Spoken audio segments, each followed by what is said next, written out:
नमो भगवते तुभ्यं वासुदेवाय धीमहि प्रद्युम्नाय अनिरुद्धाय नमः संकर्षणाय च।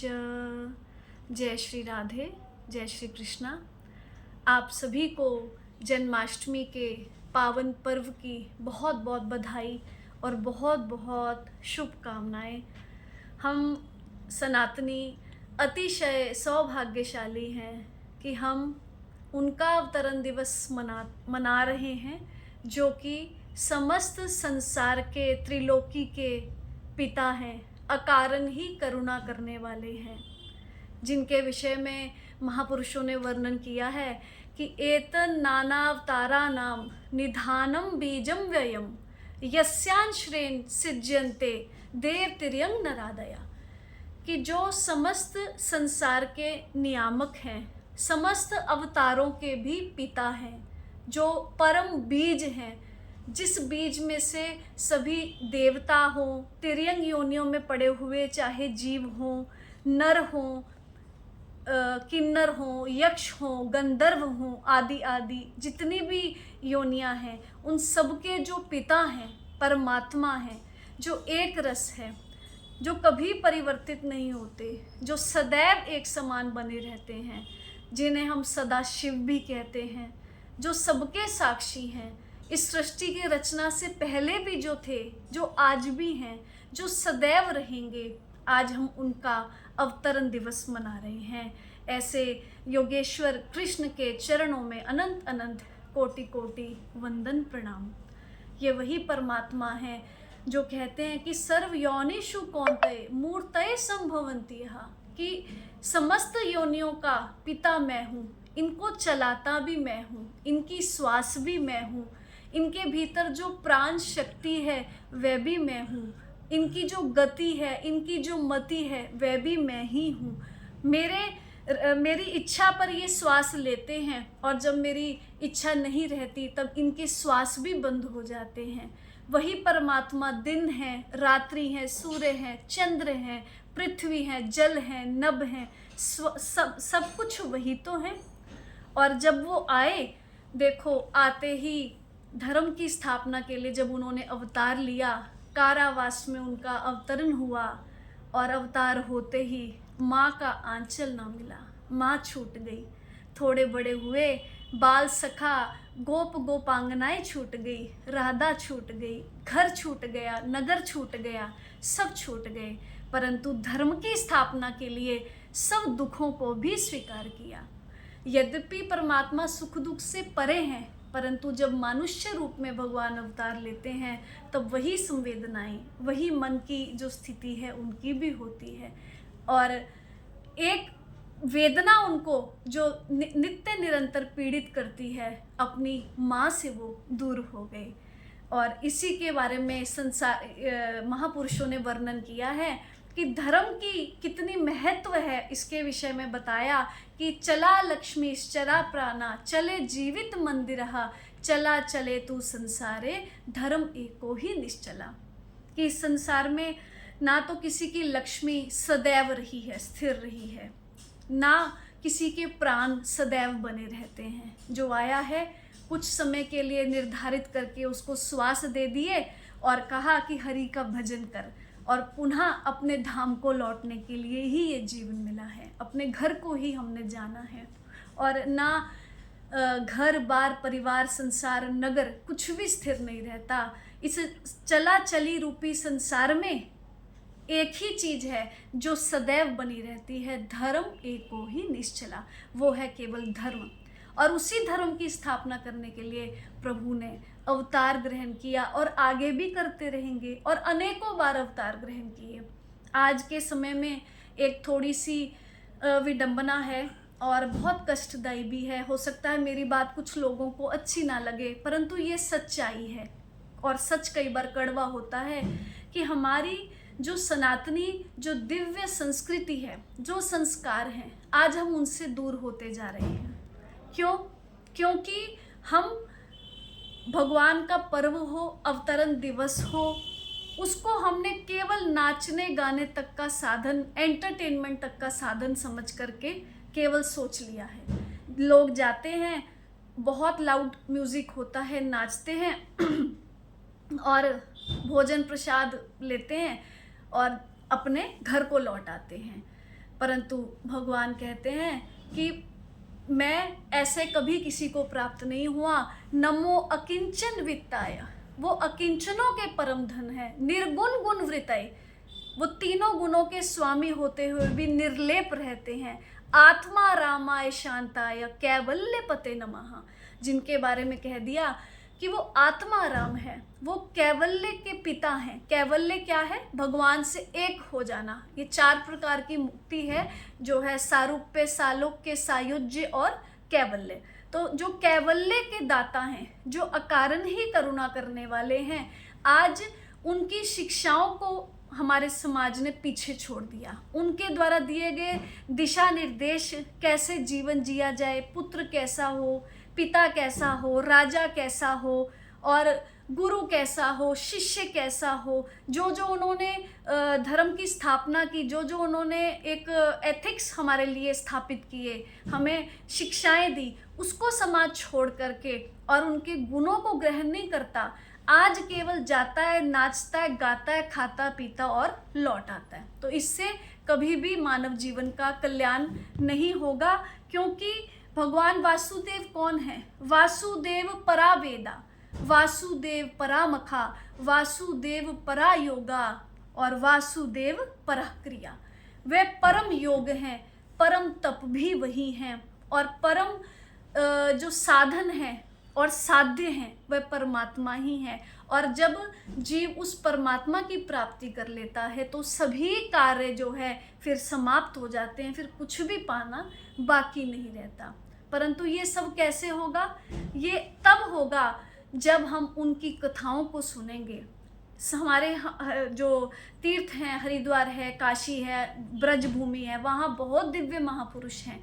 हम जब कार्यक्रम करते हैं या जो करवाने वाली टीमें हैं, जो ऑर्गेनाइजर्स हैं, उनको ये चाहिए कि वो महापुरुषों को बुलाएं और महापुरुषों के मुखारविंद से भगवान की कथा का लोगों को श्रवण कराएं। कुछ थोड़े समय के लिए प्रवचन हो जिसमें शिक्षा हो, ज्ञान हो, क्योंकि ज्ञान और शिक्षा के बिना भगवान की भक्ति की प्राप्ति नहीं होती और भक्ति के बिना हमारा कल्याण नहीं हो सकता। क्योंकि आपने सुना होगा कि भागवत में ही वर्णन है कि भक्ति सुतो तो तरुणो गृहीत्वा, कि भक्ति के जो है 2 पुत्र हैं। जिस समय सनकादिकों की सभा लगी, तो जिस समय सनकादिकों की सभा लगी और उन्होंने भगवान के कथाओं को गाना शुरू किया, तो उसी समय भक्ति माँ का जो है वहाँ पर आगमन हुआ। श्री कृष्ण गोविंद हरे मुरारी नाथेति नामानि मुहुर्वदंती। और उन्होंने अपने जो पुत्र बूढ़े हो चुके थे, जो बिल्कुल क्षीण हो चुके थे, भगवान की कथा गंगा का जैसे ही संतों के जो मुख है, गोमुख रूपी जो वहाँ से प्रकट हुई कथा गंगा, और भक्ति माता के पुत्र भी पोषित हो गए और वह युवा हो गए। इससे एक और बात सिद्ध होती है कि जब हम संतों के पास बैठ करके और भगवान के गुणों का श्रवण करते हैं शांत चित होकर के, तब हमारे जीवन में भक्तिमती का आगमन होता है, हमारे ज्ञान और वैराग्य भी पुष्ट होते हैं। अगर हम जाएंगे नहीं, संतों से पूछेंगे नहीं और अपने जिज्ञासाओं को पूर्ण नहीं करेंगे, तो हमारे जीवन में कल्याण की प्राप्ति नहीं हो सकती। क्योंकि हरिर्देहे भृताम आत्मा स्वयं प्रकृति ईश्वरः, ये साक्षात परमात्मा जो है वो इस संसार के ईश्वर हैं, इसके नियामक हैं, इसकी आत्मा है। आत्मा रामाय, उन्हें आत्मा राम कह दिया। तो जब तक हम संतों के पास बैठेंगे नहीं, हम पूछेंगे नहीं कि भजन कैसे करना है, प्रभु का ध्यान कैसे करना है, स्मरण कैसे करना है, ये बात हम नहीं जब तक संतों से पूछेंगे, तब तक हमारे जीवन में ज्ञान की वृद्धि नहीं होगी। और जब तक हमें इस बात का ज्ञान नहीं होगा तो मोक्ष के मार्ग पर जीव कैसे चलेगा, इसका तो सवाल ही नहीं पैदा होता। आज हमारी संस्कृति में, हमारे लोगों में, सनातनियों में विशेषकर देखने में आ रहा है, बहुत प्रोग्राम्स पे जाते हैं, नाचते गाते हैं और ठुमके लगा करके और उसके बाद रील्स बना करके उसको अपलोड करते हैं सोशल मीडिया पर। आप सब कुछ करो, पर संतों की सभा में बैठ करके जब तक आप प्रभु के कथा अमृत रस का, उनके गुणों का जब तक आप पान नहीं करोगे, कल्याण होने वाला नहीं है। क्योंकि महापुरुषों ने वर्णन किया है कि मुहु रहो रसिका भुवि भावुका, इस रस को निरंतर पीना चाहिए। और ध्यान किसका करना चाहिए? धामना स्वेन सदा निरस्त कुहुकम सत्यम परम धीमहि, उस परम सत्य का ध्यान हम करेंगे तभी हमारा कल्याण होगा। नाचने गाने से, अब यहाँ कुछ लोग कहेंगे मीरा नहीं नाची, मीरा ब्रह्मज्ञानी महापुरुष थी, वो कैसे नाची? वो झूमती थी प्रभु के नाम में, उसको प्रभु के नाम का नशा था, उस पर प्रभु के नाम का जो रंग चढ़ा हुआ था। तो ऐसा रंग यदि हम पर चढ़ जाए तो हम भी धन्य हो जाएं। क्योंकि ये जो नाचने गाने वाले साधन हैं, ये मनोरंजन के तो हो सकते हैं परंतु भव भंजन के नहीं हो सकते। और महापुरुषों ने वर्णन किया है कि सवंचितो बतात्म दुख कृच्छ्रेण महतादुवि लब्ध्वा अपवर्गयम मानुष्यम विशेषु विसज्जते, कि वह व्यक्ति निश्चय ही ठगा गया जो इस संसार में जो दुर्लभ मनुष्य शरीर है, जो मोक्ष का साधन है, उसको पा करके भी केवल और केवल जो विषयों में ही या विषय के ध्यान में, विषय के भोग में ही लगा रहा, ऐसा जीव निश्चय ही आत्मघाती है और वह ठगा गया। तो हम कहीं ठगे ना जाएं, हम कहीं आत्मघाती ना बन जाएं, इसकी शिक्षा हमें संत जनों से प्राप्त होती है। विश्वासो गुरु वाक्येषु सुस्मिन दीनत्व भावना मनोदोष जयश्चैव कथायाम निश्चलामति।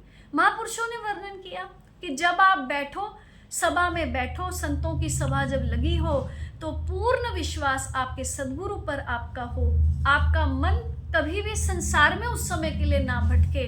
क्योंकि जैसे ही मन भटकेगा तो आप सूत्रों को, ज्ञान को खो दोगे।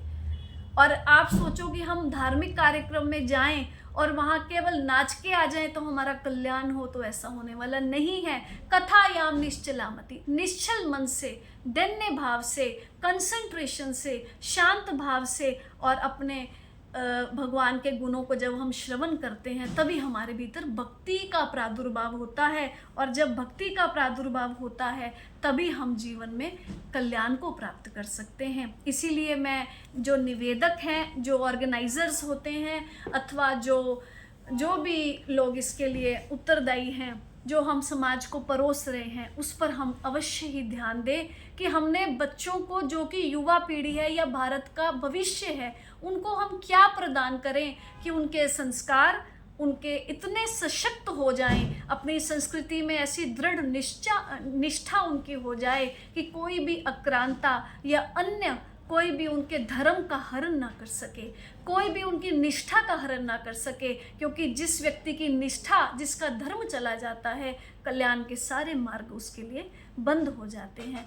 हमारे संस्कार इतने मजबूत हों, हमारी धारणाएं इतनी मजबूत हों, हमारा ज्ञान इतना मजबूत हो, अपनी संस्कृति का हमें इतना ज्ञान हो, इतना विश्वास उसका हमें हो कि हमें कोई भी हिला ना सके। आज बैप्टिज्म का जो खिलवाड़ है बहुत बड़े लेवल पर चल रहा है, धर्म परिवर्तन का, उसके लिए भी कहीं ना कहीं हम लोग स्वयं उत्तरदायी हैं। क्योंकि हम क्या परोस रहे हैं बच्चों को, हम जैसा उनको आहार देंगे वैसे ही उनकी बुद्धि का निर्माण होगा, और जैसे उनकी बुद्धि का निर्माण होगा वैसा ही उनका जीवन होगा। उनसे कई बार जन्माष्टमी आदि के प्रोग्राम होते हैं तो अगले दिन मैं लोगों से सुबह पूछती हूँ कि रात्रि में आपने क्या किया, तो लोग कहते हैं कि माता जी हम गए, खूब नाचे गाए, रौनक थी, बहुत डांस किया, बहुत बढ़िया प्रसाद था, बहुत आनंद आया। तब मैं अचंभित हो जाती हूँ और कहीं ना कहीं मेरे हृदय में वेदना उठती है कि हमारे सनातनी भाई बंधु बांधव, ये परिवार वसुदैव कुटुंबकम को मानने वाले हम जो लोग हैं, कि ये जो परिवार हमारा है सनातनियों का, आज इतना शत विक्षत हो गया कि केवल नाचने को ही इन्होंने सब कुछ मान लिया। मैं संगीत की विरोधी नहीं हूँ, मैं समर्थन करती हूँ, पर केवल नाचने गाने को आप भक्ति से कनेक्ट ना करें। भक्ति का पाठ कुछ समय के लिए कुछ हिस्सा हो सकता है, परंतु भगवान का भजन, स्मरण, ध्यान, उपासना सब आपको सूत्र सीखने होंगे। आपके भीतर तभी सहजता आएगी, निर्मलता आएगी, पवित्रता आएगी, तभी आपको विषय रूपी सर्प जो नित्य आपको डस रहे हैं वो पीछे हटेंगे और आप पावन हो जाओगे, दिव्य हो जाओगे। तो ये सूत्रों को सीखे बिना और इसका अनुसरण किए बिना मानव कल्याण असंभव है। केवल नाचने से जीव का कल्याण ना तो आज तक हुआ है और ना आगे होगा। इसीलिए जो जगा हुआ व्यक्ति है, जो जागृत है, वो हमेशा अपने बारे में सोचेगा, क्योंकि ये बड़े भाग्य मानुष तनु पावा, सुर दुर्लभ सब ग्रंथ ही गावा, कि ये बहुत मुश्किल से ये देही मिली है, इसकी तो महिमा देवलोक में भी गाई जाती है। तो हम कहीं ठगे ना जाएं, हम कहीं लुटे ना जाएं, इसके लिए जीवन में भक्ति का होना परम आवश्यक है। और हम अपने बच्चों को संस्कार दे सके, उत्तम कोटि की उन्हें संतानें हम पैदा आगे कर सके, हमारी जो जनरेशन्स हैं, ताकि भारत के भविष्य का निर्माण हो। क्योंकि ये भारत सदैव से विश्व गुरु था, आज भी है और सदैव रहेगा। ये हमारे राम की भूमि है, हमारे कृष्ण की भूमि है। और जीवन का परम लाभ क्या है? कृष्ण भक्ति, कृष्ण दास्यम वरेषु च वरम वरम। और सबसे बड़ा वर यदि कोई जीव सोचता हो जीवन में वरदान क्या है, तो वो कृष्ण भगवान का दास्य और उनकी जो भक्ति है, ये सबसे बड़ा जो है लाभ, जीवन का परम लाभ है। इसीलिए पुनः आप सभी को जन्माष्टमी की बहुत बहुत बधाई, मंगल कामनाएं, शुभ कामनाएं। हम इस जन्माष्टमी पर एक संकल्प लें कि हमारे जीवन में प्रभु की अनपाइनी भक्ति की हमें प्राप्ति हो, हमें सतबुद्धि आए और हम संतों के चरणों को जाकर के प्रणाम करें और उनके मुखारविंद से भगवान की कथा गंगा में गोता लगा करके अपने मन, अपने तन, अपने जीवन को पावन पवित्र करें। आप सभी का मंगल हो, आप सभी का कल्याण हो। जय श्री राधे, जय श्री कृष्णा। धन्यवाद।